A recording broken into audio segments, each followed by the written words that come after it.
ইসলামী হুকুমাতের নামে কি শুরু করেছেন আপনারা? শুরুটা কি করেছেন? ইসলাম শব্দ বাদ দিয়ে দেন, ইসলাম শব্দ বাদ দিয়ে যা মনে চায় তাই করেন। কিন্তু ইসলাম শব্দ লাগিয়ে বিপদ আপনাদের জনসভায় মহিলা থাকবে, এরকম ইসলাম আমরা দেখতে চাই না। খবরদার, ইসলামের নামে কোনো বিপদা মহিলাকে কোনো জনসভায় আনা যাবে না। ধোঁকাবাজি করবেন না, ইসলামের নাম দিয়ে যা ইচ্ছা তাই করবেন, এটা বাংলাদেশের মানুষ মানবে না, মানতে পারে না। ইসলাম শব্দ বাদ দিয়ে যা মনে চায় তাই করেন।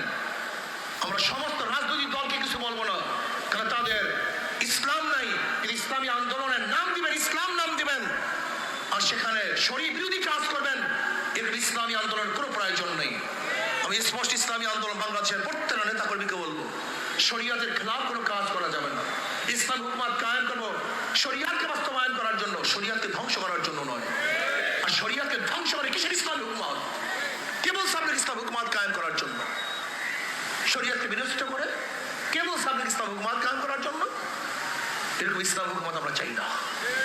আমরা চাই শরীয়তের ভিত্তির ইসলাম হুকুমাত। আমরা কি চাই? আল্লাহ পাক কালামে পাকের মধ্যে ফরমান, আল্লাযীনা ইন মাক্কান্নাহুম